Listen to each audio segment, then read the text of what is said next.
ஒன்றை இத்தனை 16 பேர் வந்திருந்தா கூட தாய் 8 அடி பாய்ந்தால் குட்டி 16 அடி பாயும் என்று சொன்னார்கள். 16 பேரிலே நான் புலியாக பாய்வேன் என்று 16 அடி பாய்ந்த சதாம் ஹுசேன் உன்னை பார்க்கக்குள்ள நான் பெருமைப்படுறேன். ஏன்னு கேட்டா தன்னம்பிக்கையை விடாம நான் நினைக்கலாம். தன்னம்பிக்கையை விடாம நான் எடுத்துக்காட்ட அதை பறைச்சாற்ற வந்திருக்கிறேன் என்று பறைச்சாற்றினாயே, உன்னை நான் ஒப்பிட்டு பார்க்கிறேன். சதாம் ஹுசேன் அவன் செய்த சில தவறுக்காக தூக்கிலிடப்பட்டிருக்கலாம். ஆனால் உலக வரலாற்றிலே சதாம் ஹுசேனுக்கு இருந்த துணிச்சலும் தன்னம்பிக்கைக்கும் யாருக்காவது இருக்குமா என்று கேட்டால் என் கோணத்திலே சதாம் ஹுசேன் அவன் தன்னம்பிக்கை ஒரு உதாரணம். ஒரு சதாம் ஹுசேனை தூக்கில் இடப்பட்ட நேரத்திலே இந்த உலகம் கண்ணீர் வடித்தது. மனிதநேயம் உள்ளவர்கள் கண்ணீர் வடித்தார்கள். சதாம் ஹுசேனை தூக்கிலிடலாம், ஆனால் தன்னம்பிக்கையை தூக்கிலிட முடியாது என்பதை பறைச்சாற்ற வந்த சதாம் ஹுசேனே உன்னை வாழ்த்துகிறேன். மணப்பாற மாடு கட்டி மாயவரம் ஏறு பூட்டி வயக்காட்ட உழுது போடு செல்லக்கண்ணு, பசும் தலைய போட்டு பாடுபடு செல்லக்கண்ணு, பசும் தலைய போட்டு பாடுபடு செல்லக்கண்ணு. இப்படிதான் சார் அந்த காலத்துல பசுமையான இலைகளையும் தலைகளையும் உரமா பயன்படுத்தி விவசாயம் செஞ்சாங்க. அதனால அன்னைக்கு விளைஞ்ச பொருளும் நல்லா இருந்துச்சு, மக்களும் நல்லா இருந்தாங்க. இது அந்த காலத்துல பண்ணப்பட்டது, அந்த காலத்துல.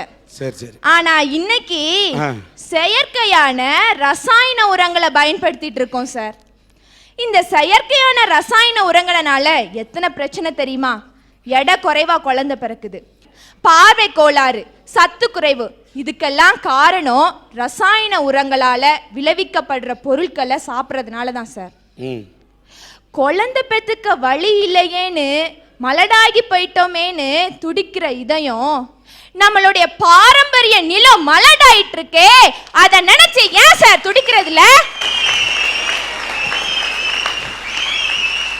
துடிக்கிறோமோ இல்லையோ, நம்மை போன்ற சில இதயங்கள் ரத்த கண்ணீர் வடிக்கிறோம் என்பதை நிச்சயமா சொல்லுவோம். சொல்லுங்க.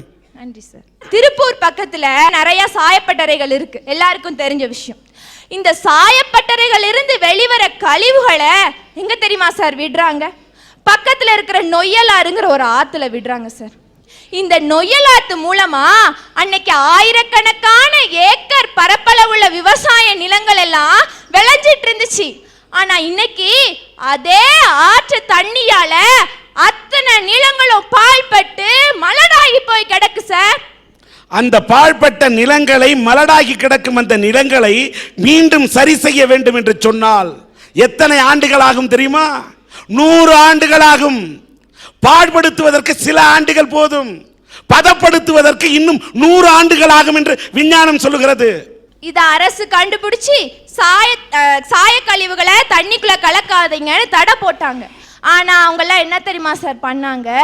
சாய கழிவுகளை உள்ள சாயங்களை மட்டும் எடுத்துட்டு கழிவுகளை மறுபடியும் ஆத்துல கலந்துட்டு இருக்காங்க சார். ஒரு சில பண பெருச்சாலிகளோட சுய நலத்துக்காக எதிர்கால சந்ததிகளோட வாழ்க்கையை பத்தி கொஞ்சம் கூட யோசிக்கல சார். சார், இந்த விவசாய நிலங்கள் மட்டும்தான் பாழ்பட்டு நினைச்சிட்டு இருக்கீங்களா? இல்ல சார், ஆத்தங்கரையோரத்துல இருக்கிற மக்கள் அந்த தண்ணியை பயன்படுத்துறாங்க. அது கெமிக்கல் உள்ள தண்ணி. அந்த தண்ணியை பயன்படுத்துறதுனால எத்தனை பேருக்கு தோல் வியாதி தெரியுமா சார்? விதவிதமான நோய்கள், குணப்படுத்த முடியாத நோய்கள் கூட வருது சார். பொண்ணையும் திருடலாம், பொருளையும் திருடலாம். ஆனா இப்ப என்ன தெரியுமா சார் பண்றாங்க? மண்ணை திருடுறாங்க சார், மண்ணை திருடுறாங்க. ஆற்று மணலை வண்டி வண்டியா வீடு கட்டுறதுக்காக கொள்ளையடிச்சிட்டு போறாங்க சார். ஆற்று மணலை திருடுறாங்க சார். ஆற்று மணலை திருடுறதுனால எத்தனை பாதிப்பு இருக்கு தெரியுமா சார்? ஆத்துல தண்ணி இல்லாத நேரத்துல நீர்பிடிப்பு இல்லாம போயிருது சார். இப்படி நீர்பிடிப்பு இல்லாததுனால சுற்றி இருக்கிற கிராமங்கள் எல்லாம் வறட்சிக்கு உட்படுது சார். விவசாயம் செய்ய முடியாம போகுது சார். கரையோரத்துல இருக்கிற ஆத்து மணல் அள்ளுறதுனால வெள்ளப்பெருக்கு வர்ற காலத்துல ஆறு தன்னோட பாதையவே மாத்தி ஊருக்குள்ள புகுந்து எத்தனை உயிரிழப்புகள், எத்தனை பொருள் இழப்புகள் சார். இதுக்கெல்லாம் என்ன காரணம் சார்? ஆத்து மணலை திருடிட்டு போறாங்க. சரி, ஆத்து மணலை தான் அள்ளி நாட்டை சீரழிக்கிறான்னு பார்த்தா கடல் மணலையும் விட்டு வைக்கிற சார்.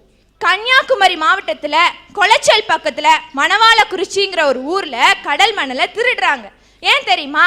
அதுலதான் கம்ப்யூட்டர் சிப்ஸ் தயாரிக்க பயன்படுற சிலிக்காங்கிற வேதிப்பொருளும் பென்சில் தயாரிக்க பயன்படுற கிராஃபைட்டுங்கிற வேதிப்பொருளும் அதிகமா இருக்கு.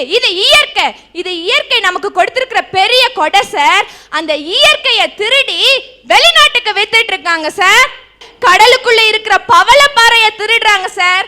இந்த பவளப்பாறைகளை திருடுறதுனால, மேங்க்ரோவ் வகை காடுகளை திருடுறதுனால எத்தனை பாதிப்புகள் தெரியுமா? மீன்கள் முட்டை போட முடியல, குஞ்சு பொரிக்க முடியல, இனப்பெருக்கம் செய்ய முடியல, மீன் வளமே குறைஞ்சு போயிருக்கு சார். இயற்கை சமநிலையே பாதிக்கப்படுது. அதனால என்னைக்கு நாம இயற்கையை பாதுகாக்கமோ, என்னைக்கு நாம இயற்கைக்கு முக்கியத்துவம் கொடுக்கமோ, அன்னைக்கு தான் சார் இந்த நாடு முன்னேறும், நாமளும் முன்னேறும். பூவை விட மென்மையானது பெண்ணோட உள்ளம் சார். அப்படிப்பட்ட உள்ளம் ஒரு ஆணோட மனசை குத்தி பார்க்கணும்னு நினைக்காது சார். பூவோட மென்மையானது சார். ஒரு பொண்ணு குத்து விளக்கு ஏத்துறாள்ல சார், அதுக்கு காரணம் அவனோட வாழ்க்கையிலையும் ஒளி வீசணும், அவன் மனசுலயும் ஒளி வீசணும் அப்படிங்கிறதுனாலதான் சார். உலகெல்லாம் ஒரு சொல் சார், ஒரு சொல்லில் உலகம், அதுதான் சார் காதல். பொருளாதாரம் முன்னேறும்னா பணத்து மேல ஆசை வைக்கணும். ஒரு ஆணோட வாழ்க்கை முன்னேறும்னா ஒரு பெண் மேலதான் சார் ஆசை வைக்கணும். அதனால பெண் மேல ஆசை வைங்கன்னு பேச வந்திருக்கேன் சார். பெண் மேல ஆசை வைக்கலாம், ஒரு பெண் மேல ஆசை வச்சா பரவாயில்ல. இவன் ஒவ்வொரு பெண்ணு மேல ஆசை வச்சா நாடு என்னமா ஆகும்? ஒரு காதலன் வந்து தான் காதலியை பத்தி ஒரு கவிதை எழுதுறான் சார்.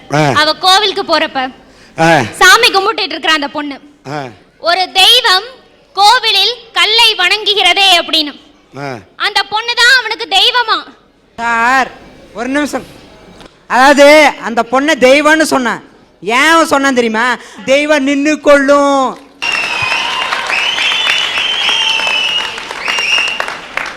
தப்பு செஞ்சா எந்த தெய்வமும் நின்னுதான் கொள்ளும். நீ நல்லதை செய், உன்னை ஆசீர்வதிக்கும். அதுதான் உண்மையான பெண்றவர். தெய்வம் நின்னு கொள்ளும். பெண்ணோட இதையும் இப்படி பதில சொல்லும். ஜப்பான் நாட்டு இளவரசி சயாக்கோன்னு ஒருத்தங்க இருக்காங்க சார். அந்த இளவரசியும் அந்த நாட்டுல சாதாரண அரசாங்க வேலையில சம்பளத்துக்கு இருக்கிற ஒருத்தரை காதலிச்சாங்க சார். அதான் சார் உண்மையான காதல்.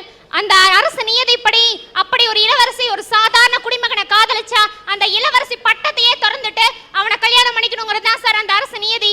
ஆனா அந்த பொண்ணு அதை பார்க்கல சார்.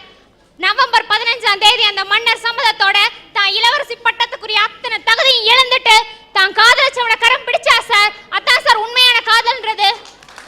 இளவரசி சயாக்கோ. ஆமா சார். வாழ்த்துக்கள். அவங்க என்னமோ சொன்னாங்க, ஜப்பான்ல காதலிச்சாங்க, இளவரசி விட்டுட்டு சாதாரண பையனை வந்து கல்யாணம் பண்ணிட்டாங்க. Okay sir. அதே பொண்ணு இந்தியாவில் தமிழ்நாட்டில் எனக்கு அவ கிடைச்சிருந்தா நானே சார் இந்த மாதிரி தாடியோட வச்சுட்டு சுத்துறேன்.